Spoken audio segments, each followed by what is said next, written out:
फिरौन कौन है? फिरौन सिर्फ एक शख्स का नाम नहीं है। मिस्र का जो भी बादशाह होता था उसका लक़ब फिरौन होता था। तकरीबन 18 या 19 फिरौन आए। जो भी बादशाह होता था उसका लक़ब था ये फिरौन। अक्सर लोग इसको नाम समझते। अब जो मूसा अलैहिस्सलाम के ज़माने का फिरौन था वो बड़ा जरी था, उसे ताकत पर गुरूर भी था, घमंड भी था। ऐसा है कि तकरीबन 100 साल तक तो कभी उसको सर्दी बुखार भी नहीं आया, बीमार कभी नहीं हुआ। तो आदमी को जब कोई तकलीफ ना आए तो वो गुरूर में बढ़ जाता है और उसे ऐसा लगने लगता है कि मैं सबसे पावरफुल आदमी हूँ दुनिया का, मुझे कुछ हो नहीं सकता। तो यही फिरौन है जिसने अपने ज़माने में ये ऐलान किया था कि लोगों मैं तुम्हारा रब हूँ, तुम्हारा बड़ा रब मैं हूँ, मेरी इबादत करो। बात तो चल रही थी और लोगों को अपनी खिदमत पर मामूर करने की बजाय अपनी इबादत पर मामूर करता था। हजारों लोग उसको सजदा भी करते। एक दिन ऐसा हुआ कि फिरौन ने ख्वाब देखा, आसमान से एक तारा टूटकर उसकी गोद में गिरा या उसके महल पे गिरा और फिर आग लग गई उसके महल में। वो घबरा करके उठा, सुबह नुजूमियों को, काहिनों को बुलाया कि इस ख्वाब की कोई ताबीर सही सही बता दे। बहुतों ने अलग अलग ताबीरें बताई। फिर जो बड़े माहिर नजूमी थे उन्होंने कहा कि इस ख्वाब की ताबीर यह है कि बनी इसराइल खानदान में एक बच्चा पैदा होगा जो तेरी सल्तनत को हिलाक कर देगा, तेरी सल्तनत के हिलाक करने का बाइस बनेगा। ख्वाब की ताबीर सुनने के बाद शाही फरमान जारी कर दिया उसने कि बनी इसराइल में आज के बाद जो भी लड़का पैदा होगा उसे मार दिया जाएगा, क्योंकि वो बच्चा कहीं सल्तनत की हिलाक करने वाला पैदा ना हो जाए। तो ये ऐलान के बाद बनी इसराइल खानदान में जो भी लड़का पैदा होता उसे मार दिया जाता, बेटों को ज़बह कर देता था और लड़कियों को जिंदा छोड़ देता था।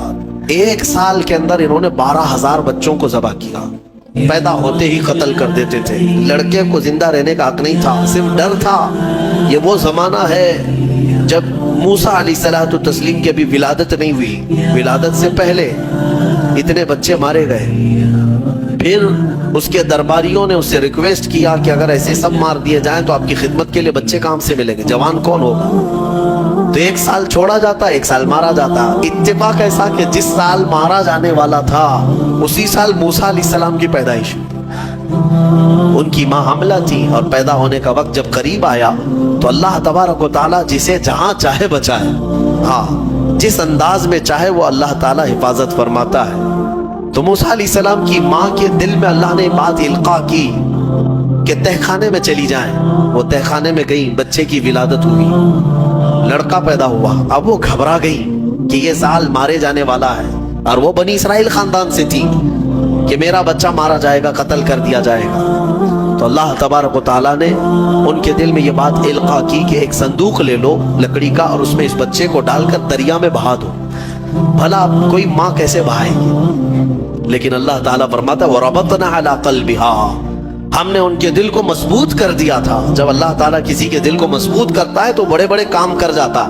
उनकी माँ संदूक में रख करके बच्चे को एक दरिया के किनारे डाल देती हैं, बहा देती हैं और अपनी बड़ी बेटी को कहती हैं कि देखते रहना ये संदूक कहाँ जाता है। मूसा अलैहिस्सलाम की जो बड़ी बहन थी वो देखती हुई जा रही थी उस संदूक के पीछे। संदूक बहते बहते बहते एक बागीचे के किनारे लगा। वो बागीचा फिरौन का ही था और फिरौन की बीवी वहां पर टहलने के लिए शाम के वक्त आया करती थी। जब वो अपनी कनीजों के साथ वहां आई तफरीह के लिए तो एक संदूक को अपने बगीचे के किनारे लगा हुआ देखा, उठाने के लिए कहा, उठाया गया तो निहायत ही खूबसूरत बच्चा। अल्लाह ताला नबियों को खूबसूरती दिया ही होता है। फिरौन के घर में कोई बच्चा नहीं था, औलाद नहीं थी। तो फिरौन की बीवी ने उठा लिया और कहा कि लाओ ये बड़ा खूबसूरत बच्चा है, हसीन बच्चा है, और अपने महल ले आई। फिरौन से कहा कि आज समंदर में, दरिया में बहता हुआ एक बच्चा किनारे पर आ लगा, मैंने उसको उठा लिया है। फिरौन ने कहा कहीं ये बच्चा तो नहीं जो मेरी सल्तनत को हिलाक करने का सबब बने। बीवी ने कहा ऐसा कैसे हो सकता है, वो तो बनी इसराइल खानदान में पैदा होगा, ये तो किसी दरिया से बहता हुआ आया है, पता नहीं कौन से मुल्क से आया, कहां से आया।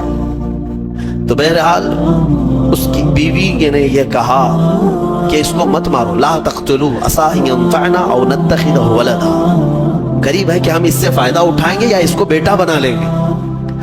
बीवी की बात पर राजी हो गया फिरौन, जो है बेगम की बात पर आ गया اور اس کے بعد رکھ لیا بچے کو. عورت کے مشورے پر عمل کرتے ہوئے اس نے رکھ تو لیا بچے کو. اب پرورش کی جب بات آئی, بچے کو دودھ پلانا ہے, تو تایام کو بلایا گیا. شاہی خاندان میں بچے کی پرورش ہو رہی ہے. بہت ساری عورتیں آئی, دودھ پلانے کی کوشش کرتی رہی. موسیٰ علیہ السلام کسی کا دودھ نہیں پکڑتے تھے. ان کی بہن وہیں کھڑی تھی. اس نے کہا کہ میں ایک دایا کو جانتی ہوں جس کا دودھ ہر بچہ پی لیتا ہے. اس سے کہا گیا کہ بلا لاؤ. وہ جا کر اپنی ماں کو بلا لائی, اپنی ماں کو لے آئی, اور ان کی ماں آئی, موسیٰ علیہ السلام کو اپنے سینے سے لگائی تو دودھ پینے لگ گئے. تو سب میں یہ بات مشہور ہو گئی کہ یہ یہاں کی مشہور دایا ہے, اور یہ خاندان کے اندر رہے گی, شاہی خاندان میں محل میں رہے گی, اور بچے کو پلانے کی اجرت بھی دی جائے گی, اجرت بھی دی جائے گی. فرعون کے گھر میں پرورش بھی, اور انہی کی ماں سے دودھ بھی پلانا, پھر پلس اس کی اجرت بھی دلانا. یہ شان ہے رب ذوالجلال کی. وہ جہاں چاہے جیسے چاہے پرورش فرمائے. حق کی حفاظت کرنا یہ مولا کی شان ہے. خیر, موسیٰ علیہ السلام فرعون کے گھر میں پرورش پاتے رہے. جب آپ کی عمر 2 سال کے قریب کی ہوئی, فرعون اور اس کی بیوی بیٹھے ہوئے تھے. موسیٰ علیہ السلام کھیلتے کھیلتے گود میں آئے اور فرعون کی داڑھی پکڑ کر اس کے منہ پہ تماچا لگا دیا. پہلی مرتبہ کسی نے بادشاہ کے منہ پر تماچا جڑا ہے تو بیٹا گھر کا, لیکن فرعون کو پہلی مرتبہ وہ زناٹے دار جو تھپڑ لگا, ہو سکتا ہے تارے نظر آ گئے. وہ گھبرا گیا, کہا کہ یہ بچہ ایسا کیسے مجھے مار سکتا ہے, ہاتھ کیسے اٹھا سکتا ہے. دسترخوان سے اٹھ گیا اور کہا اپنی بیوی سے, بیگم مجھے لگتا ہے یہی وہ بچہ ہوگا, یہی بچہ ہوگا جو سلطنت کے ہمارے خلاف جائے گا. پھر بیگم نے کہا ایسا کیسے ہو سکتا ہے, بچہ ہے, چھوٹا ہے, اور لاڑ پیار میں بچے ماں باپ کے ساتھ اس طرح کی حرکتیں کرتے ہیں. فرعون نے کہا نہیں, مجھے چیک کرنا ہے, یہ بچہ جاندار ہے, جانکار ہے, یہ جانتا ہے. تو پھر موسیٰ علیہ السلام کا وہاں پر امتحان لیا ہے. فرعون کی بیوی بچانے پر لگی ہوئی تھی. فرعون نے کہا کہ ٹھیک ہے, دیکھتے ہیں یہ کہ بچے کو سمجھ ہے یا نہیں ہے. امتحان کے لیے بیگم نے کہا ایک کام کرو, ایک برتن میں آگ کے انگارے دہکتے ہوئے کوئلے وہ بھی لائے جائیں, اور ایک برتن میں سفید پھول لائے جائیں. اگر بچہ عقل مند ہوگا تو پھولوں کو پکڑے گا, نہیں تو پھر یہ لال چیز کی طرف بچوں کا ہاتھ زیادہ جاتا ہے, آگ دیکھے گا. کہا ٹھیک ہے, یہ آزمائش کی جائے گی. ایک برتن میں آگ کے لال سرخ انگارے کوئلے لائے گئے, اور ایک برتن میں پھول لائے گئے, دونوں رکھے گئے. موسیٰ علیہ السلام کیا, ہر نبی ماں کے پیٹ سے ہی ہر چیز کو جانتے ہیں. اللہ تعالیٰ انہیں علم بھی نوازا ہے.